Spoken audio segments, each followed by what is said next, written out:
이제 우리가 호주에 살잖아요. 영어로 해보겠지. He's risen.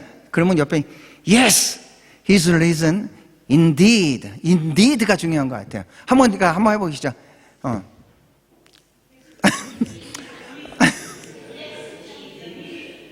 그러면 이렇게 합시다. 우리가 쉽게. 여러분이 He's risen 하면 제가 이렇게 반대로 할게요. 여러분이 먼저 물어보세요. Yes, He's risen indeed. 할렐루야. 네. 오늘이 정말로 그런, 이 부활절은 우리 김경혜 집사님이 이렇게 아름다운 그걸 했는데요. 이 부활절을 이제 325년 니케아 종교치 첫 번째 종교회거든요. 이제 7대 종교회가 있는데 제일 첫 번째 종교회에서 이 부활절을 갖다 이제 정했어요. 어떻게 정했냐면 춘분이 지나고 보름이 지나고 그 다음에 첫 번째 주일 이게 뭐예요? 그러니까 춘분. 그러니까 북반부 중심이니까 북반부는 춘분이지만 우리는 추분입니다. 추분. 그러니까 거기서는 춘분이 지나고 이제 보름이 지나고 첫 번째 주일이 이제 부활절입니다. 우리는 추분이 지나고 보름이 지나고 첫 번째 주일. 그런데 이 올해 춘분이 언제냐면요, 3월 20일이었어요. 그러면 3월 20일이고 올해 보름은 언제냐면은 3월 27일 토요일이었습니다. 어제 말고 지난 토요일이었는데 그러면 28일이 이 부활절이 돼야 될 것 같은데 이게 한 주가 늦춰졌어요. 왜 그러냐면은 27일 토요일 날 이제 달이 뜨잖아요. 달이 뜨면은 그 달이 보름이 그 다음 날까지 그냥 간다고 합니다. 새벽에도 그 달은 하나도 변하지 않고. 그래서 이거는 사실 제가 언제 찍은 거냐, 28일 저녁에 찍은 거예요. 전혀 변하지가 않았죠. 그래가지고 27일이 보름이지만 28일까지 쳐가지고 그 다음 주 해서 이제 오늘이 이제 부활절로 지키고 있습니다. 부활절의 이제 상징은 여러 가지가 있죠. 이제 일반 상어 가면 이제 토끼도 있는데, 토끼는 사실은 이제 이방적인 요소가 굉장히 많이 있는 거고요. 이 부활절에 이제 계란이 이렇게. 이 계란은 저희 교회가 아까 이제 김은여 사관이 이제 잠깐 기도했던 것처럼 2019년 4월 14일 날 이제 저희 사택에서 예배를 시작했습니다. 그리고 4월 20일 날 그 다음 주가 부활주일이었습니다. 그래서 그때 이제 김은여 사관이 이제 이 계란을 이렇게 만들었어요. 계란을 만들었는데 아십니까? 계란이 자발적으로 깨지면은 병아리가 되지만 누군가에서 깨지면은 후라이가 됩니다.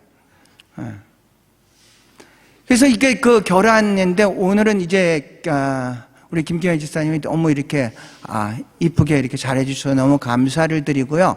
우리는 제가 어렸을 때 계란과 이렇게 꼭 이렇게 연관되는 음식이 하나 있잖아요. 그게 뭐죠? 계란, 김밥. 저보다 좀 어리셔가지고 김밥이라고 하는데, 저보다 조금 비슷한 연배라면, 계란하면 라면이 이렇게, 라면이 그렇지 않은가요? 그래서 이제 사실은 이제 부활절은 우리끼리만 이렇게 즐거워하는 것보다도, 이제 내년 부활절에는 우리가 좀 더 많이 만들고, 이 라면과 함께 이웃을 갖다 섬길 수 있는 그런 어떤 우리가 계기를 마련했으면 참 좋겠어요. 지금 이번 부활절날 우리 구세군에서 오뚜기 라면과 자매결을 맺어가지고 나누면을 이렇게 만들었어요. 나누면. 그래서 이걸 딱 보면서 그래. 이거 우리가 이제 만약에 이 시드니에 이 나누면을 이제 팔게 되면은 우리도 이렇게 사가지고 이게 부활절 아니면 또 성탄절날 이 나누면, 구세군 나누면을 이렇게 나누면은 굉장히 의미가 있겠구나. 이렇게 생각. 여러분은 어떻게 생각하십니까? 우리 조현상 부교님은 너무 좋답니다. 나누면을 갖다. 굉장히 의미죠. 나누면. 야, 구세군. 그 딱 이런, 저기, 이게 지금 한국 구세군 사령관님이 이제 미국, 한국 분인데, 이제 미국 시민권자고 미국에서 교육을 받고 그분이 이제 한국 이제 사령관님으로 하고 계세요. 근데 그분이 이제 미국에서는 이제 자선남 밑에 이런 게 있어요. Sharing is caring입니다. 나눔이 섬김이다. 저기 어디에 있을 거예요? 나눔은 돌봄이다. 이게 sharing is caring 그런 게 있거든요. 거기서 아이디어를 얻었는지 나누면 너무 좋은 것 같아요. 나누면 우리도 꼭 한번 해보겠습니다. 네. 나누면 지금 이 시드니에 우리가 나누면을 이게 언제 들어올지 이제 한번 알아볼게요. 그래서 나누면이 오면은 우리가 나누는 그런 계절을 가졌으면 참 좋을 것 같아요. 오늘 우리가 이제 그 본문의 말씀은 누가복음 24장 엠마오에 이제 엠마오로 가는 두 제자에 관한 건데요. 전체적인 어떤 배경을 알기 위해서 조금 우리가 동영상을 잠깐 이렇게 한번 볼까요? 한 5분 정도 되는 거예요. 그 사복음서에 예수 그리스도의 이제 부활에 대해서 이제 쭉 기록이 되어 있어요. 사복음서를 보면 마태복음 28장으로 되어 있고, 마가복음 16장으로 되어 있고, 이제 누가복음 24장으로 되어 있고, 요한복음 21장으로 되어 있습니다. 장수로 보면은 마태복음이 제일 이렇게 많은데, 그런데 어떤 분량으로 보면은 누가복음이 제일 두껍습니다. 많습니다. 그래서 누가복음은 다른 복음에 있지 않는 여러 가지의 사실들을 더 첨부해서 기록을 했습니다. 우리가 잘 알고 있는 선한 사마리아인의 비유와 같은 거, 또 당자의 비유, 뭐 이런 비유, 그리고 누가복음은 특별히 가난하고 억눌리고 사회적으로 소외된 이런 분들을 위해서 누가는 굉장히 세심하게 그분들에 대해서 많이 기록을 했습니다. 그래서 누가복음은 이 사마리안이나 여인이라든지 어떤 아이 이야기들이 다른 복음서에 비해서 많이 이제 등장을 이제 합니다. 그 중에 하나가 오늘 엠마오로 가는 두 제자들이 이제 이야기가 나옵니다. 다른 복음서에서는 이제 없는 그러한 이제 기록입니다. 여기에서 보면은 이제 그날에 이렇게 되어 있습니다. 누가복음 24장은 이렇게 시작합니다. 안식 후 첫날. 그러니까 안식일이 있죠.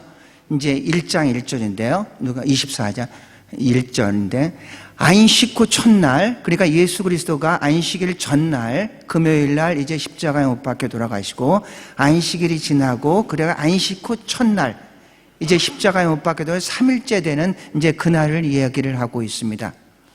안식 후 첫날 새벽에 이제 아마 아주 어둠이 채 가시지도 않은 그 새벽에 여인들이 누가복음에서는 다른 것보다 조금 구체적으로 나왔습니다. 이 여인에서에서 나온 얘기는 이제 그 막달라 마리아가 나오고 그 다음에 야고보의 어머니 마리아고 그 다음에 요한나가 나오고 다른 여인들, 그러니까 많은 분들이 많은 여인들만 갔어요. 여인들. 남자들은 의리가 별로 없는 것 같아요. 그래서 여인들이 그 새벽에 향품을 들고 갔습니다. 왜 향품을 들고 갔냐면은 예수 그리스도가 부활한 데서 가는 게 아니라 예수 그리스도가 이제 돌아가셨으니까 이 시신이 썩을 수가 있지 않습니까? 그러면 이 향품을 해서 그 냄새를 중화시키는 이제 그런 의미로서 향품을 들고 갔는데 그 무덤의 돌문이 열려 있고 무덤이 비어 있었습니다. 그래서 놀래가지고 쳐다봤는데 아무도 없었는데 마침 그 옆에 어떤 빛나는 건장한 두 사람의 천사를 만나죠. 그래서 이제 묻습니다. 예수 그리스도가 어디에 계시느냐? 그랬더니 이들이 오히려 이 여인들에게 이제 그 얘기를 합니다. 이 여인들에게 얘기를 하기를 예수 그리스도가 없다. 너는 왜 산 사람을 죽은 사람 가운데서 찾으려고 하느냐? 이렇게 합니다. 너희들한테 얘기하지 않았느냐? 갈릴리에서 내가 죽을 십자가에 못 박혀 돌아가시고 내가 3일 만에 부활할 것이라고 얘기를 하지 않았느냐? 이 이야기를 딱 듣고 나서 이 여인들이 정말로 예수님께서 다시 부활하실 거라는 그 말씀이 다시 기억나서 이제 그 기쁜 소식을 듣고 제자들에게 이제 쫓아갑니다. 제자들에게 쫓아가가지고 예수 그리스도가 부활을 하셨다 이렇게 얘기를 하죠. 근데 제자들이 믿지를 않습니다. 제자들이 믿지를 않고 있는데 이 누가복음에서는 혹시나 해서 베드로가 그 이야기를 듣고 즉시 쫓아가 봅니다. 근데 요한복음에 보면은 베드로뿐만 아니라 요한과 베드로가 이제 그 무덤을 이제 쫓아갑니다. 혹시나 해서. 그런데 가봤더니 역시 돌문은 열려 있고 아무도 없었고, 그런데 거기에 세마포만 이렇게 있는 것을 보고 다시 내려왔습니다. 지금 이 엠마오로 가는 두 제자는 그 사건까지를 다 알고 있었던 그런 상태입니다. 그런 상태에서 이제 더 이상 예루살렘에 있을 그런 의미를 찾지 못했죠. 지금까지는 예루살렘에서 자기의 스승과 함께 있으면서 그 스승을 통해서 이스라엘이 회복될 것이다, 그런 소망을 가지고 있었는데 자기들의 소망과는 전혀 관계없이 힘없이 십자가에 못 박혀 돌아가신 자기의 스승을 보고 더 이상 소망을 이곳에서 찾지 못하고 엠마오로 내려가게 됩니다. 아직도 엠마오는 정확하게 지금의 어느 도시인지는 잘 모릅니다. 그런데 성경에 보면은 25리 정도 떨어진 엠마오로 갔다고 했습니다. 그런데 저는 성경을 읽으면서 5리, 1리 뭐 이런 거는 우리의 어떤 번역인데 우리가 사용하는 단어인데 거기서는 뭐라고 사용했는데 25리라고 했을까, 이런 어떤 생각이 들었습니다. 그래서 NIV를 봤더니 NIV는 7 miles 이렇게 했던 것 같아요. 7 miles. 그러니까 1마일이 1.6 요 정도 킬로거든요. 그러니까 어떤 25리라고 하면은 10리가 4km니까 정확하게 이제 10km 정도 이제 되는 건데 7 miles 하면 한 11km가 조금 넘습니다. 그래서 또 다른 현대인의 성경을 봤어요. 우리에 맞게끔 뭐라고 번역을 했나? 그랬더니 현대인의 성경에는 11km쯤 떨어진 곳이라고 이렇게 얘기가 되어 있습니다. 그러니까 엠마오라는 곳은 정확한 지금의 어떤 그것은 아주 모른답니다. 그런데 예루살렘에서 한 11km 정도 떨어진 이 엠마오로 제자들이 이제 두 제자가 갔습니다. 한 제자의 이름은 등장을 하지 않고 다른 한 제자의 이름은 글로바란 이름을 가지고 있습니다.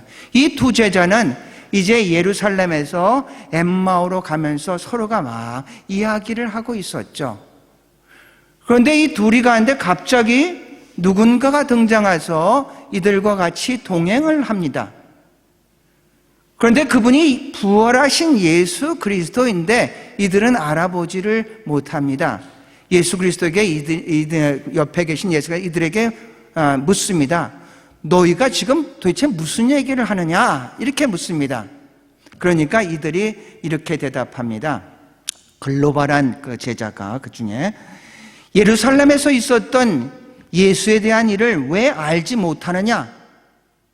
그는 하나님과 백성 앞에서 능히 선지자인데 제 대제사장과 관원들이 사형 판결에 넘겨 십자가에서 돌아가셨다. 우리는 이 사람이 이스라엘을 구속할 자로 바랬고 벌써 3일이 되었다. 또 제자 중에 여인들이 새벽에 무덤에 가서 시체를 보지 못하고 와서 그가 살았다 하여 우리 가운데 두어 사람이 갔지만 보지 못하였다.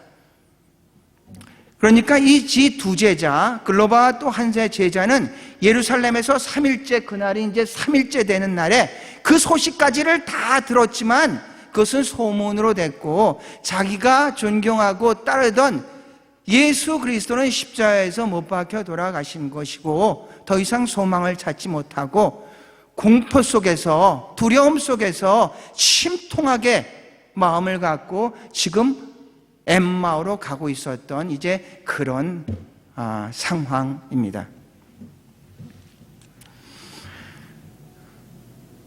예수의 제자들은 예수님의 가르침과 능력에 매료되었을 거라고 생각합니다. 그 말씀의 권세가 있으니까 듣는 자들이 그 예수님의 말씀을 듣고 이제 굉장히 많이 감동을 받았죠. 그래서 저분이라면은 지금 로마의 압제를 받고 있던 이 이스라엘에서 구원할 수 있는 그런 분이 될 것이라고 그렇게 생각할 수도 있었습니다. 또 그때가 되면은 혹시 우리가 저분의 제자니까 우리가 높은 자리 한 자리씩 하지 않을까? 그런 어떤 개인적인 욕심도 가지고 있었을지 모르죠. 그렇게 기대했었던 그들의 바람은 아주 이들에게 낙심으로서, 절망으로서, 슬픔으로서 그렇게 가슴을 안고 지금 엠마오로 내려가고 있었던 것입니다. 그래서 이들은 예루살렘에서 엠마오로 이제 내려가고 있었죠. 그런데 엠마오로 가는 도상에서 이 부활하신 예수 그리스도가 무슨 얘기를 하고 있느냐 물어봤을 때 이들이 그렇게 얘기를 했죠. 우리가 따르던 그 선지자와 같은 그분이 십자가에 못 박혀 돌아가셨다. 우리는 그분이 이스라엘을 구원할 자로 이렇게 생각을 했었다. 얘기를 하죠. 글로바의 이야기를 다 듣고 나서 예수님께서는 그들에게 도상에서 잠깐 서서 이런 얘기를 합니다. 미련하고 선지자들의 말한 모든 것을 마음에 더디 믿는 자들이여, 그리스도가 이런 고난을 받고 자기의 영광에 들어가야 할 것이라고 하시는 것을 알지 못하였느냐. 그렇게 말씀하시고 성경이 자신에 관하여 쓴 그림을 자세히 설명하고 엠마오에 도착을 하게 됩니다. 정말로 미련한 선지자들의 말을 믿지 않는 자들이요, 예수 그리스도께서 고난을 받으시고 자기의 영광에 들어갈 것을 왜 알지 못하느냐. 그리고 이 성경이 바로 예수 그리스도에 대해서 기록한 것을 왜 알지 못하느냐 하면서 이 성경을 펴서 자세히 자기 자신에 대해서 이제 그들에게 설명을 해줍니다. 얼마나 이 상황을 한번 생각해 보시기 바랍니다. 얼마나 아이러니합니까? 당신께서 제자들이 자기를 알아보지 못한 상황에서 자기에 대해서 이 성경을 통해서 자기에 대해서 지금 설명을 하고 있는 그런 상황이죠. 그러다가 엠마오에 도착을 하게 됩니다. 예수 그리스도는 더 이상 거기서 머물다 가려고 하지만 이들이 강권을 해서 좀 머무르십시오. 우리와 함께 하십시오. 그래서 거기에서 머무르게 됩니다. 머무르게 되면서 이제 저녁 식사가 되니까 이제 떡을 그들과 함께 축사를 하고 떡을 뗄 때 그들의 눈이 밝아지면서 와, 예수님이구나, 부활하신 예수님이구나, 그들이 깨닫게 되죠. 그러면서 예수님은 사라지시고 바로 그때가 이제 지금 식사를 하다 말고 예수님인지를 확인을 하고 나서 바로 돌아서 일어나 예루살렘으로, 엠마오에서 예루살렘으로 올라가게 되는 겁니다. 그리고 제자들을 만나서 우리가 엠마오로 가다가 예수님을 만났는데 예수님이 하신 말씀과 또 그분께서 이 성경을 풀어서 당신에 대해서 이야기한 이 모든 이야기들을 이제 제자들에게 하게 되죠. 성경은 성령의 감동으로 기록된 거예요.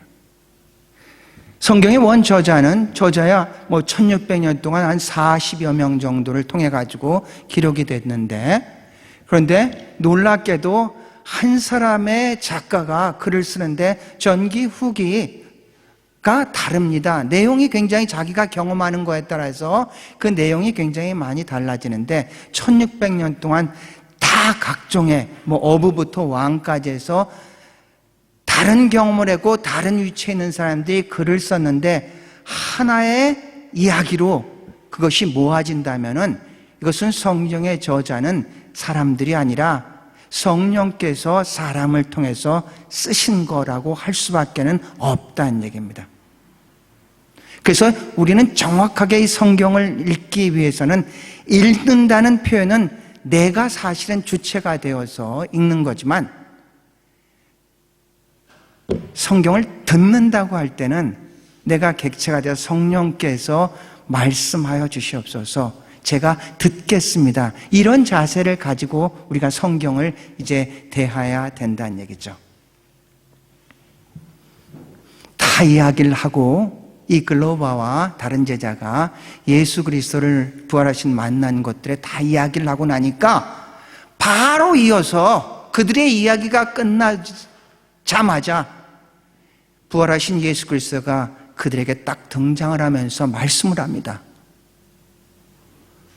너희 가운데 평강이 있을지어다.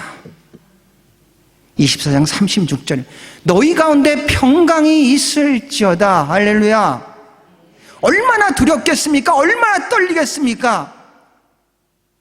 그런 이들을 향해서 너희 가운데 평강이 있을지어다. 여러분 아십니까? 예수 그리스도가 공생애를 시작할 때 첫 번째 말씀이 회개하라, 천국이 가까이 왔느니라.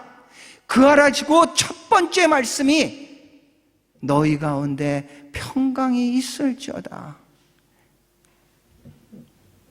이사야서 9장 6절 보면 예수 그리스도를 이름을 대는데 그분은 평강의 왕이라고 이렇게 말씀을 하고 있습니다.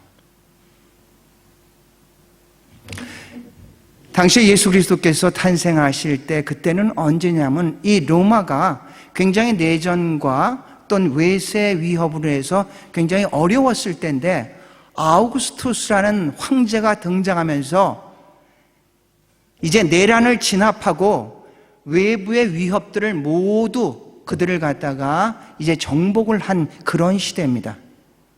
그래서 이 시대부터 이렇게 부릅니다. 이걸 들어보셨을까? 팍스 로마나라는 뜻입니다. 팍스 로마, 팍스라는 게 뭐냐면 평화입니다. 로마나는 건 로마입니다. 그래서 로마의 평화를 의미를 하고 있습니다. 그래서 일반적으로 팍스 로마나 하면은 로마의 평화의 시대를 얘기를 하고 있습니다. 예수 그리스도가 이 팍스 로마나의 시대에 팍스 그리스도로 탄생을 하신 겁니다. 팍스 로마나는 힘의 논리에 의한 평화입니다. 로마가 아주 강력했기 때문에 외세의 어떤 세력도 감히 도전을 할 수 없었던 그런 시대입니다. 내부적으로도 이 황제의 권위가 아주 강력했기 때문에 내란도 이루어지는 그런 시대입니다. 힘의 논리에 의한 평화, 이 평화가 팍스 로마나입니다. 이런 시대에 예수 그리스도께서 팍스 그리스도로 탄생을 하셨습니다. 그리스도의 평화, 이 평화는 힘의 논리에 의한 평화가 아니라 이 평화는 사랑에 의한 평화입니다. 팍스 로마나의 평화가 외적인 평화라면은 팍스 그리스도의 평화는 내적인 평화라고 할 수 있습니다. 세상에는 상황에 따라서 사람에 따라서 계속해서 이 변화를 하기 때문에 외적인 변화를 통해서 내적인 안정을 찾는다는 것은 굉장히 어렵습니다. 우리들의 삶이 그렇지 않습니까? 예배를 드리는 이 시간에는 정말로 은혜스러운데 또 나가서 이 세상 사람들과 만날 때는 내가 예측하지 못했었던 일들 때문에 우리의 마음은 흔들리게 되어 있다는 얘기입니다. 이러한 시대 속에서 그리스도는 팍스 그리스도로서 이 땅에 오셔서 누구든지 그리스도 안에 있는 자는 세상에 주는 평화가 아니라 그리스도가 주시는 평화를 누리면서 이 땅을 살아갈 수 있는 줄로 믿습니다. 여러분, 평화라는 것은 전쟁이 없는 그런 상태가 아닙니다.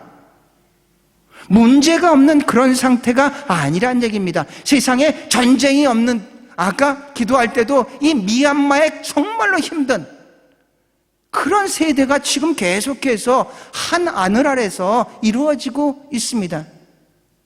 우리는 문제 없기를 기도합니까?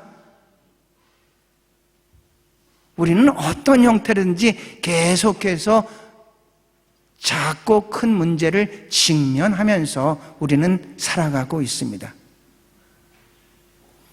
우리가 원하고 우리가 추구해야 될 그 평화라는 것은 그 외적인 것들이 아니라 바로 내적인 평화인데, 그 내적인 평화는 내가 노력해서 되는 것이 아니라 내가 스스로 바라고 원해서 되는 것이 아니라 평화의 왕이신 예수 그리스도를 영접할 때만이 우리의 내적인 평화가 이루어지는 줄로 믿습니다. 평화라는 주제를 가지고 사생대회가 열렸다고 합니다. 평화를 가장 잘 묘사한 그런 그림의 상을 주는 그런 사생대회였습니다. 어떤 사람은 잔잔한 호수를 그린 사람도 있습니다. 푸른 초원을 그린 사람도 있습니다. 아무런 문제가 없는 이런 것들을 그린 사람들이 참 많이 있는데, 그 평화를 주제로 한 그 대상을 받은 그림은 폭풍 가운데 엄마의 품에 안겨서 새록새록 잠들고 있는 그 아이를 그린 그림이 대상을 받았다고 합니다. 사랑하는 성도 여러분, 우리 이 세상은 우리가 생각하는 것처럼 외적인 것을 컨트롤해가지고 내적인 것들의 만족과 내적인 것들에 대한 기쁨, 소망, 이런 것들을 얻을 수 있는 그런 시스템은 아니란 얘기입니다.